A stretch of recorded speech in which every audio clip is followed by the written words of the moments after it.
Një skandal I madh ka ndodhur në KLP ku një prej antarëve të KLP-s, një prokuror I rëndësishëm dhe mjaft I njohur, është kapur duke dërguar dhe biseduar në mënyrë mjaft erotike me një prej denoncuesve e cila I kishte shkruar lidhur me një problem që kishte. Për të folur mbi këtë ngjarje kam të ftuar në një lidhje direkte avokatin Gylçen Zhlima. Avokat, faleminderit shumë për intervistë. Përshëndetje, faleminderit për ftesën. Zoti Zhlima, mund na thoni pak se në çfarë rrethanash ka ndodhur ngjarja në kuptimin që si shpjegohet që një antar I KLP-s të shfrytëzoi, le të themi, postin për aktivitete të tilla? Duhet keni parasysh që kjo ngjarje nuk është një ngjarje e cila shkëputet nga realiteti I reformës në drejtësi, sepse pikërisht reforma në drejtësi u bë për të kontrolluar jo vetëm korrupsionin, por edhe aftësitë profesionale, por mbi të gjitha për pastërtinë e figurës së një individi. Dhe sigurisht kjo ngjarje tregon se vettingu ka dështuar, verifikimi atyre 3 kriterëve ka dështuar dhe këto mesazhe të cilët ju I keni lexuar dhe I keni dëgjuar në një emision televiziv tregojnë qartësi që ku është situata dhe se si është formuar trupa gjykues ose trupa më mirë vendimarrëse e KLP-s, e cila në atë rast është edhe ajo që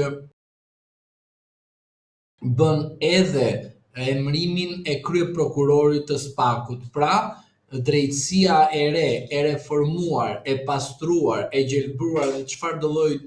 epiteti mund të vendosni, tregoi se ka dështuar në tentative sipër për të bërë e mirë për qytetarët shqiptar, se mos harroni faktin se ju e përmendët në pyetjen tuaj,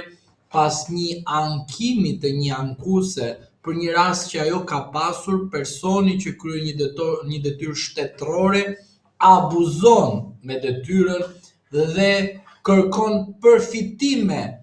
individuale të cilët kanë natyrë seksuale. Pra do të thotë që kjo ngjarje nuk është një ngjarje që duhet shkëputur nga realiteti I reformës së padrejtësisë. Një reforme që kuptohet qartësi që u krijua për sa I përket pjesës së dhënies së asaj të shpresës të qytetarët, por në fund të fare kjo shpresë dukej se është një shpresë e plastike, sepse personi me sa kuptuam dhe dëgjuam së bashku nga citimi që bërën gazetarët, tregojnë që se personi kërkoi dhe mjete plastike për veten e tij, që nuk kuptohet që drejtësia që ka një drejtësi e kalbur dhe mund të digjet në çdo moment nga sende plastike.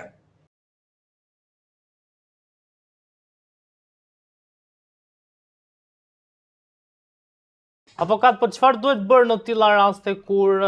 kapen, po themi, prokurorët dhe siç është dhe antari I KLP-s në ngjarje të tilla? Menjëherë pezullimi I personit për arsye se ka element të shkeljes së etikës për sa I përket funksionarit që përfaqëson një institucion dhe një trup kolegjiale, siç është KLP-ja. E para kjo dhe e dyta, sigurisht që prokuroria e posaçme duhet të nisë menjëherë hetimet duke parë që në rast se kjo marrëdhënie apo ky komunikim përbën vepër penale të korrupsionit, sepse mos harroni ju që me drejtësinë e Partisë Socialiste, kryetari I Bashkisë së Kukësit bëri një marrëdhënie seksuale në zyrën e tij dhe menjëherë prokuroria e posaçme regjistroi procedim penal dhe bëri arrestimin e tij duke e konvertuar marrëdhënien seksuale si një ofertë korruptive. Do të thotë që ne kemi një praktikë të tillë dhe SPAK-u duhet të veprojë menjëherë përderisa ka bërë një normë të tillë, një procedurë të tillë, por mos harroni faktin që nuk ka nevojë të themi a kemi të bëjmë me një vepër penale dhe kush do ta hetojë, por kemi pikërisht një vepër të rëndë morale që duhet patjetër të hetohet edhe në mënyrë administrative, po edhe penale, po mbi të gjitha duhet morale. Pse? Sepse personi i cili është në atë detyrë emëron dhe shkarkon kryeprokurorin e posaçëm. Pra, ai zgjedh kush do të jenë ata të pastër, njerëzit të cilët do të hetojnë korrupsionin dhe krimin organizuar. Prandaj, për mendimin tim që ta vendosim ashtu siç duhet diskutimin, drejtësia e Partisë Socialiste ishte drejtësia e marrëdhënieve të dyshuara seksuale të emisionit të djeshëm. A besoni se është fenomen i përhapur shumë në zyrat e shtetit një fenomen i tillë? Na mi bëhet, nuk kemi mundësi të nxjerrim të gjitha, po do vi një momenti që do dalin vetë. Pse? Se do shpërthej konflikti midis tyre, do shpërthej urrëtia, inati, mlefi, xhelozia që kanë njëri dhe tjetri brenda një institucioni shtetëror, gjykata, prokurori, polici, spitale, na mi bëhet, po thjesht ç'a duhet hetim. Prandaj unë them që SPAK-u nuk mund të jetë institucioni që kontrollon të gjithë dhe nuk mund të kontrollohet, sepse edhe pikërisht te SPAK-u mund të ekzistojë dyshime të kësaj natyre, sepse personi i cili u kap jo në kushtet e flagrancës, por në komunikime të dyshuara, në këtë formë që mund të justifikohet dhe thotë që janë falsitet, e drejta e tij, po të paktën duhet të normojmë një ligj të posaçëm që të ekzistojë një prokurori tjetër që të kontrollojë edhe këta prokurorët, por edhe çdo lloj prokurorie apo gjykate që të hetojë krimet seksuale, sepse vetë Partia Socialiste dhe vetë përfaqësuesi i tij, sepse unë mendoj se antarët e KLP-s janë antarë të Partisë Socialiste dhe nuk kam do një mesazh që ate janë të gjithë të pavarur dhe të paanshëm. Tabela e partisë, po të shikosh rrjetin e tyre familjar dhe ku punojnë, vetëm mungon flamuri i Partisë Komuniste dhe Partisë Socialiste. Pra, ne gjithmonë duhet kemi në mendjen tonë që këto ngjarje seksuale nuk ndodhin vetëm tek ai institucion, po te gjithë të tjerët institucionet, edhe te SPAK-u. Avokat, më shumë ka marrë politika nga, po themi, prokuroria, apo prokuroria nga politika për veprime të ngjashme? Janë të dy njësoj, nuk ka asnjë diferencë, sepse pushtet ka njëra palë, pushtet ka pala tjetër. Konkurenca është ajo që ne duhet kuptojmë. Kush konkuron më shumë?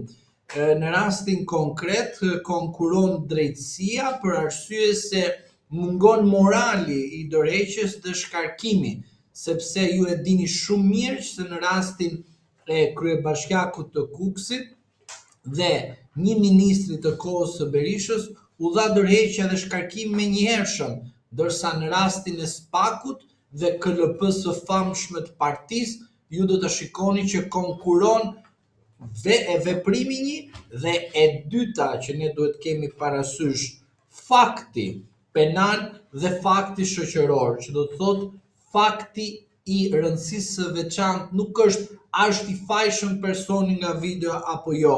por e rëndësishme është karta morale, dhe të karta morale ka dështuar KLP-ja, pra drejtësia e sotshme, e cila është me thënjza, e kontrolluar, e pastruar. Po ky ishte një mashtrim publik, sepse pikërisht u mashtruan qytetarët shqiptar për reformën e dështimit në drejtësi. Avokat, a ka dhe video ose foto të tjera që mund dalin në publik së shpejti? Tani, se dia do dalin tani, nesër, pas nesër, po duhet keni parasysh që po ka foto, ka video, nuk e di unë a do ta nxjerrin, në kush do ta nxjerrin, po unë them që ka video që e kemi thënë publikisht, por thjesht na ka dalë një institucion pak më lart se SPAK-u, por unë e përfshi edhe SPAK-un edhe përtej SPAK-ut. Ka video, por Tani, a është prokuror, a është zyrtar i lartë, a është zyrtar i ulët, a është një person që ndikon tek zyrtarët, nuk e di sepse nuk është se di diçka konkrete, por e vërteta është ka video, që ka, po kur ti nxjerrin, le ti nxjerrin ata e din vet. Unë s'kam se si të paralajmëroj diçka, po që ka video, ka foto, ka veprime që për mua, për shkak se ne nuk mund të merremi me thashë theme, a kupton? Por nga ajo që un kam dëgjuar, edhe ka video shumëta, po nuk e di tani ku do t'i nxjerrin, si do t'i nxjerrin, është puna e tyre se si kanë gjetur video, si kanë administruar, a kanë lidhje me fakt penal apo jo, apo është fakt intregues apo jo, po ajo që unë dua t'ju them është kjo më e rëndësishme se sa video. Prandaj unë them që lënia e Spakut si një autoritet i veçantë hetimi nga brenda për jashtë edhe rreth vetes, po nga një institucion tjetër që duhet të krijohet, është e rëndësishme që diskutohet në këto momente. Dhe prandaj them unë që ka video të tjera, po puna është duhet të gjejmë një etusi, një prokurori të re, e cila të futet dhe të hetojë edhe Spakun. Po mos të presim vetëm nga Spaku. Atëherë ju do të shikoni se si ka njerëz që mbajnë peng me video. Prandaj them që ka shumë video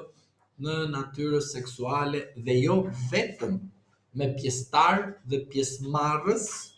në veprimtari të dyshim kriminale.